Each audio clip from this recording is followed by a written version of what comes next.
Tak ada yang benar-benar tahu sejak kapan kamar itu ada.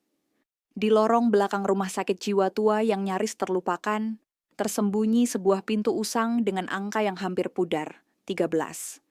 Tak ada catatan resmi tentangnya. Bahkan petugas kebersihan pun enggan menyentuh gagangnya. Tapi satu hal yang selalu sama, mereka yang kehilangan harapan, entah bagaimana selalu menemukannya.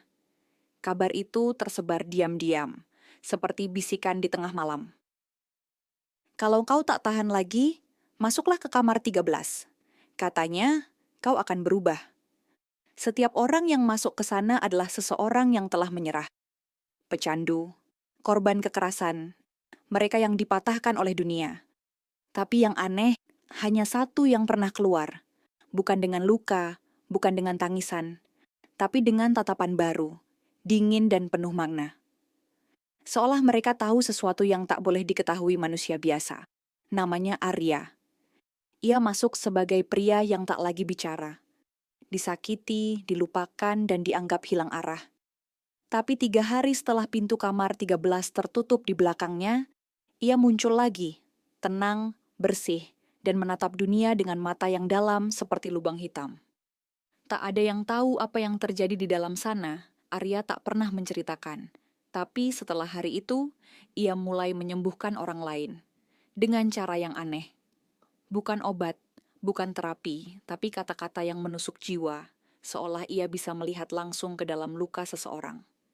Beberapa bilang ia membawa kegelapan dari dalam kamar itu. Yang lain percaya ia membawa kekuatan. Yang pasti, kamar 31 masih ada, menunggu.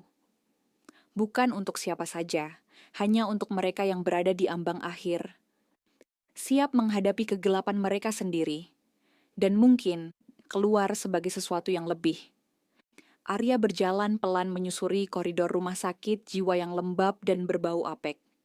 10 tahun telah berlalu sejak ia keluar dari kamar nomor 13. Tapi langkahnya tetap hafal iramanya. Tangannya menyusuri dinding berjamur, merasakan denyut pelan. Seolah bangunan ini masih hidup, masih menyimpan napas orang-orang yang hilang di dalamnya. Hari ini ia datang bukan sebagai pasien, tapi sebagai penjaga. Di ruang tunggu belakang, seorang gadis muda duduk membungkuk. Rambutnya acak-acakan, matanya kosong, bibirnya robek sedikit. Karena gigitan yang terlalu keras. Namanya Sinta. Umurnya belum 20. Ia masuk ke tempat ini setelah mencoba melompat dari atap apartemennya. Tidak berhasil. Dunia terlalu kejam untuk membiarkannya mati dengan mudah. Arya menatapnya dari jauh. Ia tahu tanda-tandanya. Orang-orang seperti Sinta akan menemukan kamar itu cepat atau lambat. Dan benar saja, malamnya, para perawat heboh. Sinta menghilang dari ruang isolasi. Tak ada jejak, CCTV mati. Lagi. Hanya Arya yang tahu kemana ia pergi. Ia berdiri di depan pintu nomor 31.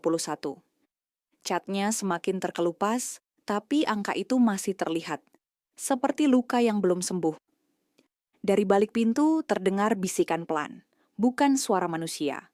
Lebih mirip kenangan yang meronta. Dia sudah di dalam, kata Arya pada dirinya sendiri. Kamar itu tidak mengurung. Ia menyambut. Ia memutar waktu, mencabik ingatan, dan menelanjangi semua luka yang dikubur paling dalam. Tidak semua orang bisa melewatinya. Banyak yang tinggal di sana, kehilangan diri sendiri, larut dalam ilusi. Tapi beberapa, 1 dari 100 mungkin keluar. Berbeda, terbangun, penuh rahasia, penuh kekuatan. Arya menunggu. Ia tahu ia tidak bisa ikut masuk, bukan lagi. Tapi ia bisa berjaga. Menjaga agar pintu itu tetap tertutup bagi mereka yang tak siap. Dan terbuka hanya untuk jiwa yang paling rapuh dan paling berani. Waktu berlalu. Sinta belum keluar. Dari dalam kamar 13, suara tangis berubah menjadi jeritan, lalu menjadi tawa, lalu hening. Arya menutup matanya. Ia tahu tahap-tahapnya. Tangis, amarah, ketakutan. Dan pada akhirnya, penerimaan atau kehancuran. Sebuah getaran menjalar dari lantai. Suhu udara turun drastis. Pintu kamar 13 perlahan berderit terbuka. Pintu kamar 13 perlahan berderit terbuka. Asap tipis keabu-abuan menyelinap keluar, seperti napas lembut dari mulut dunia lain. Di ambang pintu, sesosok berdiri. Tubuhnya mungil, rambutnya berantakan, pakaiannya robek di beberapa tempat seperti habis diterkam waktu. Tapi matanya bukan lagi milik Sinta yang tadi pagi duduk membungkuk di ruang tunggu.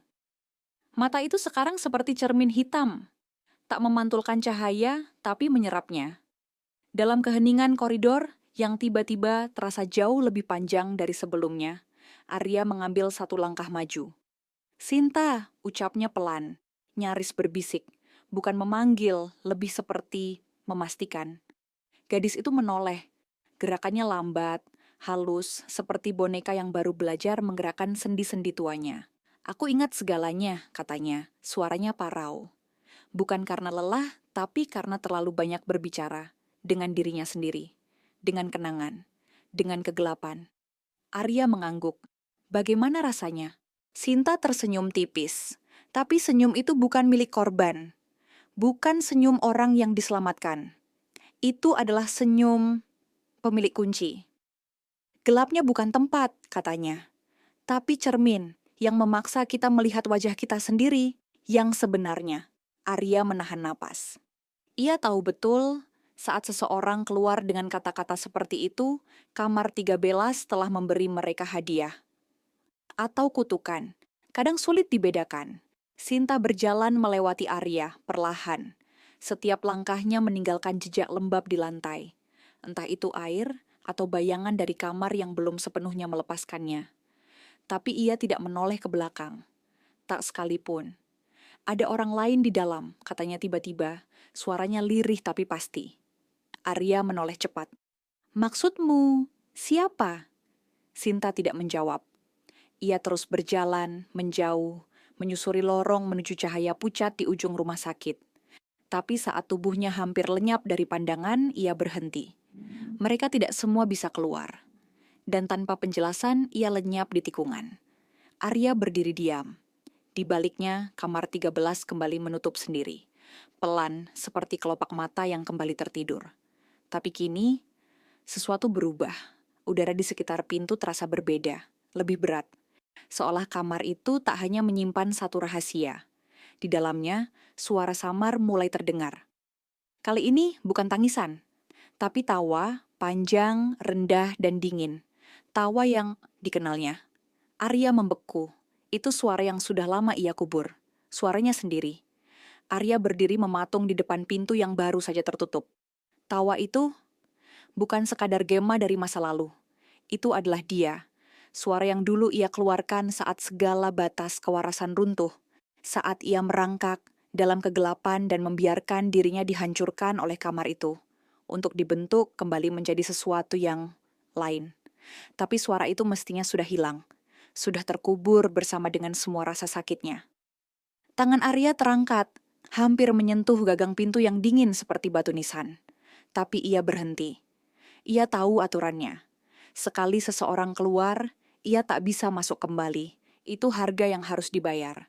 Bukan karena tubuhnya akan hancur, tapi karena kamar itu mengenali siapa yang mencoba menipu takdirnya. Namun tawa itu tak berhenti. Semakin lama, semakin nyata. Semakin dekat. Arya mundur satu langkah.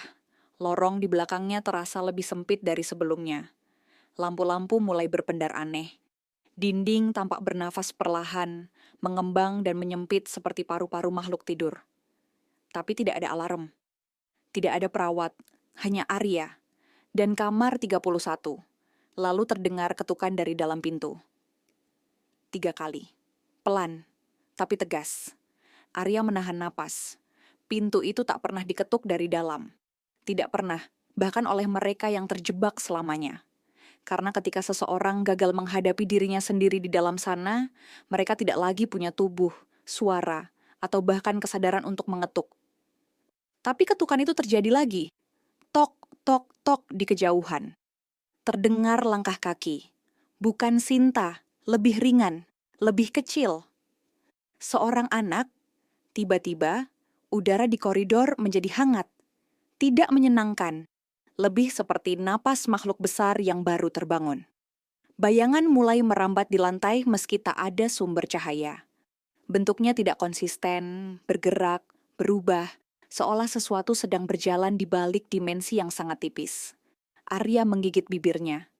Ini bukan efek kamar seperti biasa. Ini adalah resonansi. Seseorang atau sesuatu telah dibangunkan di dalam. Dan ia mengenal Arya.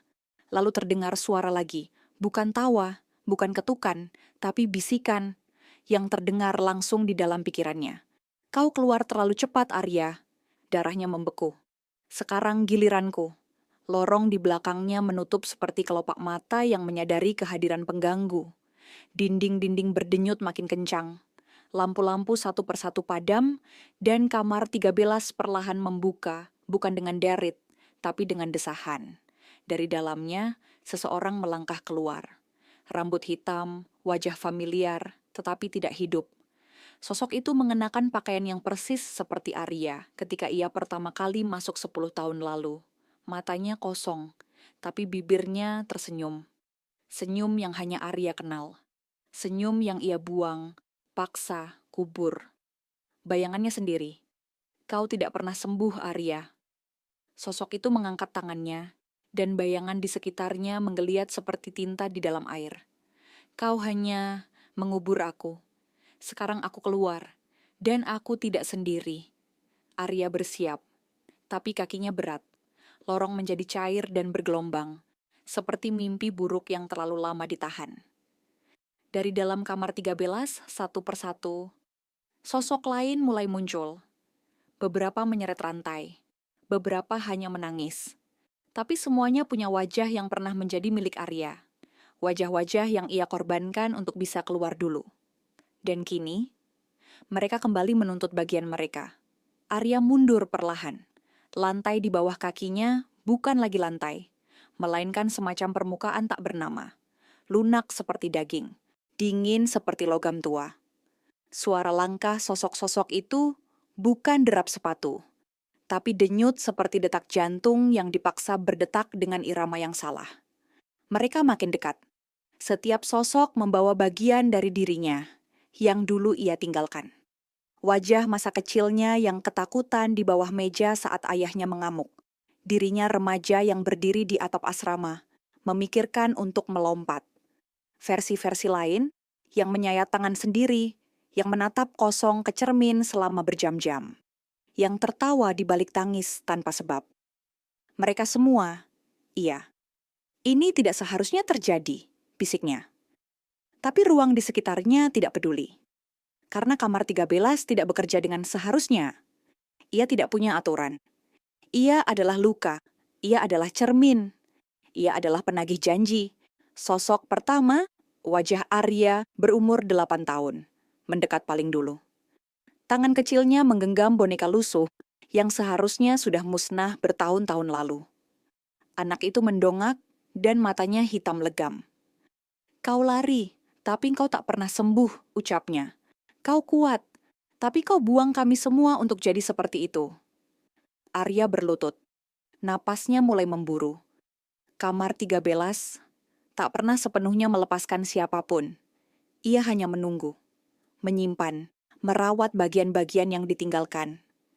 Dan sekarang, bagian-bagian itu ingin kembali. Sosok-sosok lain mengepungnya, tidak menyerang, tidak menghakimi, hanya hadir. Dan itu yang paling menakutkan. Karena kehadiran mereka adalah pengakuan akan semua yang ia sembunyikan. Tiba-tiba, langkah ringan terdengar dari belakang. Seseorang lain datang, bukan dari kamar, dari lorong. Sinta, tapi kali ini wajahnya bukan lagi kosong. Matanya bersinar redup, dan di tangannya ada sesuatu, sebuah benda kecil, logam usang, seperti medali tua atau jimat perang. Ia melangkah melewati dinding-dinding kabur, berjalan di antara sosok-sosok bayangan Arya, tanpa ditahan, tanpa dilihat. Ia berhenti di depan Arya, dan menunduk. Kau tidak bisa mengalahkan mereka. Tapi kau bisa menerima mereka. Arya menatap Sinta. Dan ia mengerti. Bukan tentang melawan, bukan tentang menjadi kuat, tapi tentang berdamai dengan semua versi diri, bahkan yang paling retak. Dengan suara pelan, Arya bangkit berdiri. Sosok-sosok itu diam, menanti. Ia menatap anak kecil itu, dirinya, dan mengangguk, "Kau boleh pulang." Dan satu persatu, sosok-sosok itu mulai memudar. Tidak menghilang, tapi menyatu, kembali ke dalam dirinya. Bukan sebagai beban, tapi sebagai bagian. Sinta menyentuh bahunya, dan kamar 31 mulai tertutup kembali. Bukan memaksa, tapi mengizinkan. Lorong mulai kembali ke bentuk semula. Dinding berhenti bernafas. Lantai mengeras. Lampu menyala satu persatu. Dan suara dari dalam kamar akhirnya hening. Namun di udara tertinggal satu rasa. Kamar 13 tidak menutup selamanya. Ia menunggu yang berikutnya. Yang cukup hancur untuk masuk. Yang cukup kuat untuk keluar. Atau cukup jujur untuk bertahan di dalam. Arya menoleh pada Sinta. Tapi gadis itu sudah berjalan pergi. Perlahan menghilang di lorong putih yang tak lagi menakutkan. Tinggal Arya sendiri. Atau tidak. Karena kini, untuk pertama kalinya sejak keluar dari kamar itu, ia merasa utuh. Langkah-langkah Arya menggema pelan di sepanjang koridor. Kini terasa lebih nyata, lebih berat. Tapi bukan karena takut, melainkan karena ia membawa sesuatu. Di dalam dirinya, sisa-sisa bayangan yang dulu berlarian dalam gelap kini diam. Tak lagi berteriak. Mereka masih ada, tidak menghilang, tidak dibungkam. Tapi mereka mendengarkan. Untuk pertama kalinya, Arya tidak sendirian. Ia bersama diri-diri lamanya, dan kini mereka berjalan bersama. Di lorong depan, para perawat masih seperti biasa. Berjalan cepat, menulis laporan, menyapa pasien. Tidak ada yang tahu apa yang baru saja terjadi. Tidak ada yang bisa tahu. Kamar 31 tidak tercatat dalam laporan. Tidak punya kunci. Tidak punya jadwal kunjungan. Tapi malam itu, satu perawat muda, Dian, baru bekerja 2 minggu, melihat sesuatu dari sudut matanya. Seorang pria berpakaian gelap berdiri di ujung lorong paling belakang, tepat di depan pintu yang tak pernah dia perhatikan sebelumnya. Pintu tua, kusam, dengan angka yang seperti tertulis oleh waktu sendiri, 13. Ketika ia berkedip, pria itu sudah tak ada. Tapi rasa dingin merambat ke tengkuknya, dan matanya terpaku pada pintu itu. Ia melangkah perlahan, seolah ditarik oleh sesuatu yang tidak punya suara. Sementara itu, Arya berjalan melewati taman kecil di luar bangunan utama. Malam menyelimuti langit, dan angin berembus lembut. Tapi hatinya tetap gelisah. Bukan karena kamar itu, tapi karena Sinta. Ia muncul begitu saja, dan pergi begitu saja. Tapi bukan itu yang membuat Arya resah. Melainkan benda yang ia lihat di tangan Sinta, jimat logam kecil, bundar dengan ukiran spiral di tengahnya. Arya juga pernah memilikinya. Diberikan oleh seseorang bertahun-tahun lalu sebelum ia menyerah. Dan ia ingat satu hal, dingin seperti logam tua. Suara langkah sosok-sosok itu bukan derap sepatu, tapi denyut seperti detak jantung yang dipaksa berdetak dengan irama yang salah. Mereka makin dekat. Setiap sosok membawa bagian dari dirinya yang dulu ia tinggalkan. Wajah masa kecilnya yang ketakutan di bawah meja saat ayahnya mengamuk. Dirinya remaja yang berdiri di atap asrama, memikirkan untuk melompat. Versi-versi lain yang menyayat tangan sendiri, yang menatap kosong ke cermin selama berjam-jam. Yang tertawa di balik tangis tanpa sebab. Mereka semua, iya. Ini tidak seharusnya terjadi, bisiknya. Tapi ruang di sekitarnya tidak peduli. Karena kamar 13 tidak bekerja dengan seharusnya. Ia tidak punya aturan. Ia adalah luka. Ia adalah cermin. Ia adalah penagih janji. Sosok pertama, wajah Arya berumur 8 tahun. Mendekat paling dulu. Tangan kecilnya menggenggam boneka lusuh yang seharusnya sudah musnah bertahun-tahun lalu. Anak itu mendongak dan matanya hitam legam. "Kau lari, tapi kau tak pernah sembuh," ucapnya. "Kau kuat, tapi kau buang kami semua untuk jadi seperti itu." Arya berlutut. Napasnya mulai memburu. Kamar 13 tak pernah sepenuhnya melepaskan siapapun. Ia hanya menunggu, menyimpan, merawat bagian-bagian yang ditinggalkan. Dan sekarang, bagian-bagian itu ingin kembali. Sosok-sosok lain mengepungnya, tidak menyerang, tidak menghakimi, hanya hadir. Dan itu yang paling menakutkan. Karena kehadiran mereka adalah pengakuan akan semua yang ia sembunyikan. Tiba-tiba, langkah ringan terdengar dari belakang. Seseorang lain datang, bukan dari kamar, dari lorong. Sinta, tapi kali ini wajahnya bukan lagi kosong. Matanya bersinar redup, dan di tangannya ada sesuatu, sebuah benda kecil, logam usang, seperti medali tua atau jimat perang. Ia melangkah melewati dinding-dinding kabur, berjalan di antara sosok-sosok bayangan Arya, tanpa ditahan, tanpa dilihat. Ia berhenti di depan Arya dan menunduk. Kau tidak bisa mengalahkan mereka. Tapi kau bisa menerima mereka. Arya menatap Sinta. Dan ia mengerti. Bukan tentang melawan, bukan tentang menjadi kuat, tapi tentang berdamai dengan semua versi diri, bahkan yang paling retak. Dengan suara pelan, Arya bangkit berdiri. Sosok-sosok itu diam, menanti. Ia menatap anak kecil itu, dirinya, dan mengangguk, "Kau boleh pulang." Dan satu persatu, sosok-sosok itu mulai memudar. Tidak menghilang, tapi menyatu, kembali ke dalam dirinya.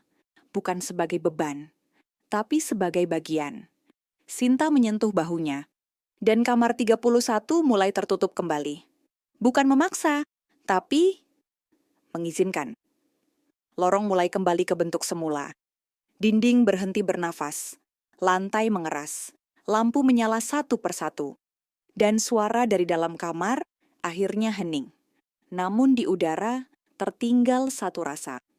Kamar 13 tidak menutup selamanya. Ia menunggu yang berikutnya. Yang cukup hancur untuk masuk. Yang cukup kuat untuk keluar. Atau cukup jujur untuk bertahan di dalam. Arya menoleh pada Sinta. Tapi gadis itu sudah berjalan pergi, perlahan menghilang di lorong putih yang tak lagi menakutkan. Tinggal Arya sendiri. Atau tidak. Karena kini, untuk pertama kalinya sejak keluar dari kamar itu, ia merasa utuh. Langkah-langkah Arya menggema pelan di sepanjang koridor. Kini terasa lebih nyata, lebih berat. Tapi bukan karena takut, melainkan karena ia membawa sesuatu. Di dalam dirinya, sisa-sisa bayangan yang dulu berlarian dalam gelap kini diam, tak lagi berteriak. Mereka masih ada, tidak menghilang, tidak dibungkam. Tapi mereka mendengarkan. Untuk pertama kalinya, Arya tidak sendirian. Ia bersama diri-diri lamanya, dan kini mereka berjalan bersama. Di lorong depan, para perawat masih seperti biasa. Berjalan cepat, menulis laporan, menyapa pasien. Tidak ada yang tahu apa yang baru saja terjadi. Tidak ada yang bisa tahu. Kamar 31 tidak tercatat dalam laporan. Tidak punya kunci. Tidak punya jadwal kunjungan. Tapi malam itu, satu perawat muda, Dian, baru bekerja 2 minggu, melihat sesuatu dari sudut matanya. Seorang pria berpakaian gelap berdiri di ujung lorong paling belakang, tepat di depan pintu yang tak pernah dia perhatikan sebelumnya. Pintu tua, kusam, dengan angka yang seperti tertulis oleh waktu sendiri, 13. Ketika ia berkedip, pria itu sudah tak ada. Tapi rasa dingin merambat ke tengkuknya, dan matanya terpaku pada pintu itu. Ia melangkah perlahan, seolah ditarik oleh sesuatu yang tidak punya suara.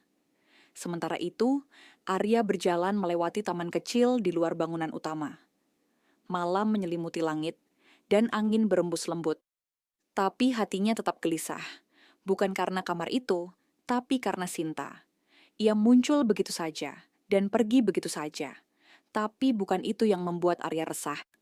Melainkan benda yang ia lihat di tangan Sinta, jimat logam kecil, bundar dengan ukiran spiral di tengahnya. Arya juga pernah memilikinya. Diberikan oleh seseorang bertahun-tahun lalu sebelum ia menyerah. Dan ia ingat satu hal.